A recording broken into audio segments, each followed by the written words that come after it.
She's going to speak to us. She's married, has one son and 4 grandkids. She'll be speaking to us on how God reached out to stop her abortion and progress at the abortion bill in Stockton, California. Ladies and gentlemen, please welcome Susan Pieper.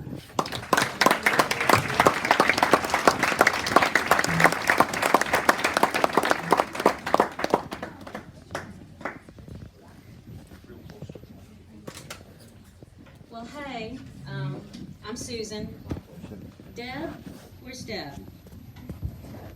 Hey, Deb, thank you for asking me here. Did you say I had 2 hours to speak? Can y'all stand about 13 minutes?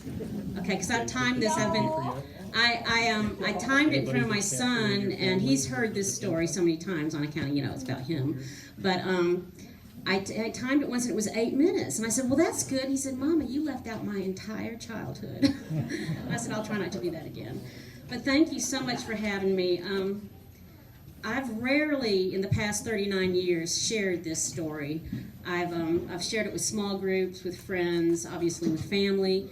But they didn't know the whole story until, probably 15 years ago or so.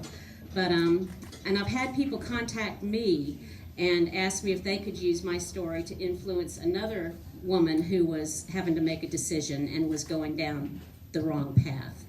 So hopefully that went well. I didn't ever hear. It's hard to condense this to 10, 15 minutes, so I'm going to try to do it in bullet points. If you hear me or think I'm going down a rabbit hole, somebody just, raise their hand or hit me or throw something at me and get me back on track. Basically, from the beginning, God created the heavens and the earth, but we're not going to talk about that. I was born and raised in Huntsville, Alabama, military family or Defense Department family of 4. I was the youngest of 4, and Daddy did love me the best. My older siblings finally came to realize that. I was horse crazy. He bought me my first horse, and this all has a point. It will all tie together, trust me. He bought me my first horse when I was 12 after giving me riding lessons, and he died a month later. So my lifelong dream of having a horse, but I lost my daddy. And I had major abandonment issues, and this was in March of 1970. Now, I didn't know there were abandonment issues until I was getting some counseling later in life, like recently, past 5 years. But it all kind of explained a lot of things about my behavior. Right after he died, my sister immediately got married. She's 7 years older than me. My brother George, next in line, hitchhiked out to California and lived in a teepee in a commune and worked for the Grateful Dead. My brother Steve was a drug addict already, but I didn't really realize that. But he continued to be a drug addict and not only did drugs, bought drugs, robbed gunpoint pharmacies, the whole ball of wax, and was arrested many, many times. And my mother would always say to me, Susie, I hope I don't have any problems out of you. So what a thing to say. I said, no, Mama, I've got my horse in the barn, I'm fine. And so my whole teenage life, I was looking for that love that I didn't have from a father, although I didn't know it was that. And I was looking for any kind of affection or attention from a man. The manager of the barn gave me a lot of attention. He knew when I needed. He would sit next to me on what we called the log and talk about his war days in Okinawa. And I didn't realize it, but he was kind of turning into a father figure. But he didn't have all the qualities of a father that I would have needed. He was very racist and biased. And I kind of, as I grew older in my teen years, I realized that. I was sexually abused and assaulted many times during my teen years. Didn't know that's what it was. I thought that I was just in the wrong place in the wrong time, and it was my fault. I married my first husband when I was 21 in 1979. Divorced him in 1980. He was very abusive. Went to work in discotheques and bars and was very popular. I was an award-winning disco dancer, if you can believe it. That whole environment will set you up for bad and risky behavior, whether you like it or not. So I found myself, now I'm telling you some stuff, kids, I'm telling you some stuff that's adult kind of centered, but you're going to know exactly what I'm talking about because you're going to understand. Did things that I was ashamed of. Now, what I didn't mention was when my brother got he was arrested, and this is very important to know. He was sentenced. He was saved while he was undergoing a bad drug overdose in our home. And my mama didn't know what to do, so she called our Lutheran vicar, because, you know, Lutherans can solve everything, right? And the Lutheran vicar came over, and he said, Ann, I don't know what to do. I don't know what to do with him. And she said, well, do something. Pray for him or something. Now, she had been praying all along. Never underestimate the power of a mother's praying. And do it if your moms pray. I know you do. But he just started talking to Steve about Jesus. He just started praying with him and talking to Steve about Jesus. And Steve was in his, delirium. But later, he said the only thing he ever heard was the word Jesus. And as he was laying there, he heard Jesus, Jesus, and he started chanting, Jesus, Jesus, Jesus, Jesus. And he rose up out of the bed and ran outside. I was there at this time. Somebody went and fetched me at the barn because they thought Steve was dying. And he ran outside and he picked up the grass. He said, Susie, it's so green. And he smelled it. And he looked up the sky. Susie, the sky is so blue. And I was like, because I knew that he was into drugs. It's like, what is this? And immediately, a station wagon came down our hill. It was full of his druggy friends. Steve, let's go get high. That's Satan. And Steve said, no, man, I don't do that anymore. Well, what I didn't realize is he still had a lot of warrants out for his arrest, and the police came and arrested him at night, knocked on our door. I opened the door, and they were in plain clothes with the flashers outside, and they said, we're here to get your brother. And I said, no, you can't take him. He knows Jesus. But that didn't mean anything to them. But the judge sentenced him to Teen Challenge, Dave Wilkerson's Teen Challenge program in Cape Girardeau, Missouri.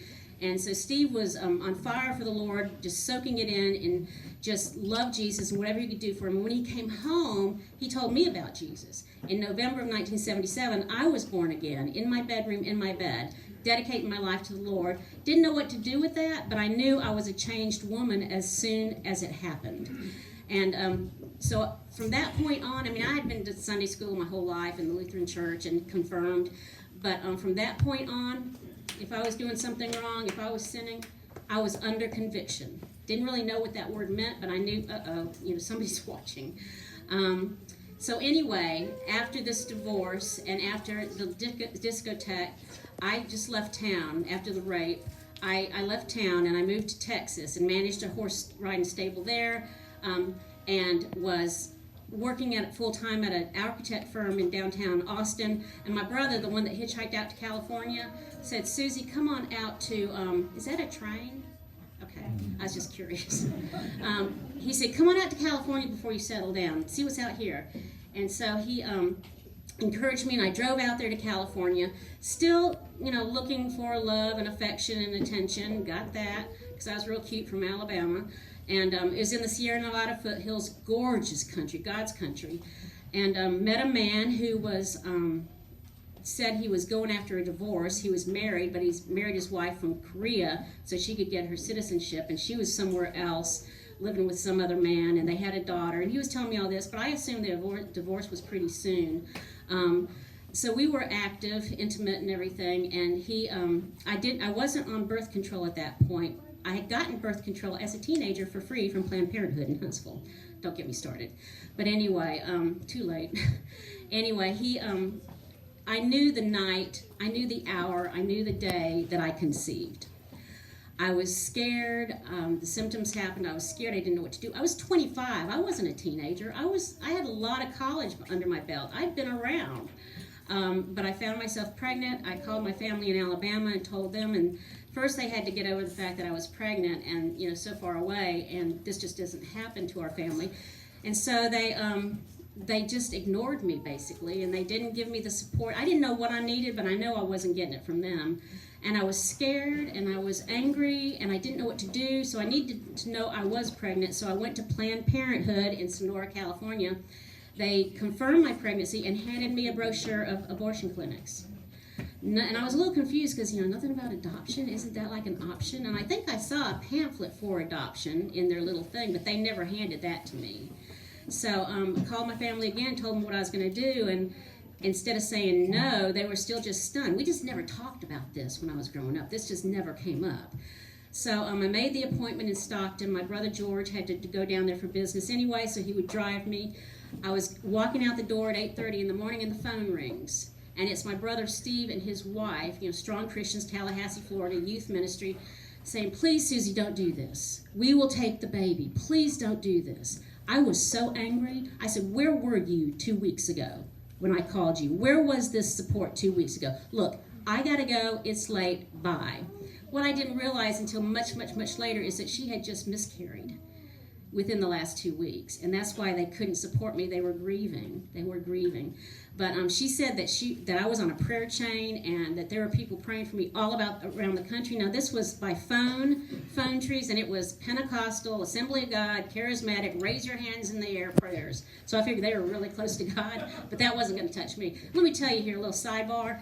God hears that whisper of a prayer that you say in your bed at night just as loud as he hears the multitudes praying. So don't ever forget that. God hears you when you pray.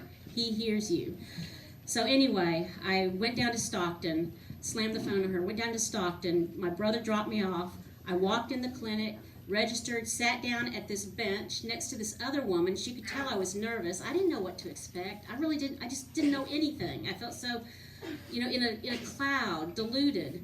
And she said, "You're nervous, aren't you?" And I said, "Yeah." She goes, "Don't worry about it. It's a piece of cake. This is my fourth." I said, "Your fourth?" She said, "Yeah, my husband and I, we have 4 kids. We just don't want any more." And as stupid as I was, I realized that she at that point was using abortion as birth control. And I was just, well, I thought I was nervous, but this was the conviction. And the nurse came and got me. She confirmed I was 8 weeks along.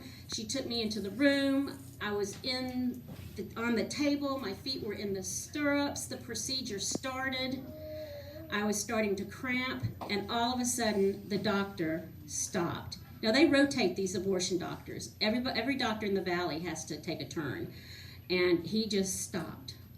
And I didn't know why he stopped, but he pulled off his gloves and put me down, and he said, "Miss Hill, you are 20 weeks along. You're closer to 20. We can't do this procedure here. We'll make an appointment for you in Modesto, California, where they'll do the 3-day saline solution."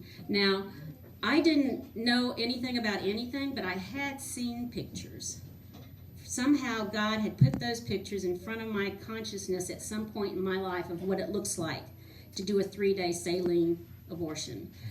And so they said, do you want us to make the appointment? I said, no. And I walked out. I was crying. I was sobbing. And my brother saw me coming. He thought I was in pain because of the procedure. And I wasn't, because I didn't have the procedure.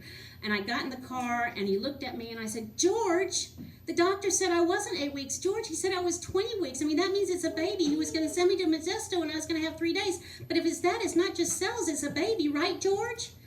And he looked at me, and this is the one that worked for the Grateful Dead, and looked at me and looked ahead, stuck the key in the ignition, turned the car on, and said, "Looks like we're going to have a kid." Yes, at that moment, the relief fell off of me like scales. I just was so happy. I didn't know why I was happy, but I knew, yes, thank you. That's all I ever wanted anybody to say. That's all I wanted anybody to say in the prior 8 weeks. And so we get to Sonora, and on the way down it was very somber, just listening to music, probably Grateful Dead tapes. But on the way back I was chattering because I don't like to talk. But I was chattering up a storm, and got back to my home in a little village of Columbia State Parks where they filmed High Noon, just a sidebar. And made my appointment in Sonora, California for my OBGYN, real excited. When he knew my story, he examined me and he said, "Miss Hill, you are only 8 weeks along." I knew in that moment, I had an epiphany. If a 25-year-old can have an epiphany, I had one, that this was God's child. God stopped that abortion. It was him that put his hand and stopped the procedure. So he said, "You've got grounds for what is it called, malpractice lawsuit because of all the pain and turmoil you've been through for this." And I said, "No, that's okay." And so I went on with my pregnancy. I delivered a baby boy on December 2nd, 1983, which was the exact date that Planned Parenthood in Sonora told me I was going to have this baby. And raised him. I got on a Greyhound bus when he was 2 months old and traveled across the country if y'all want to have an experience, travel across the country on a Greyhound bus with a 2-month-old. And when the bus was real busy, I just put the little car seat next to me and I'd start breastfeeding.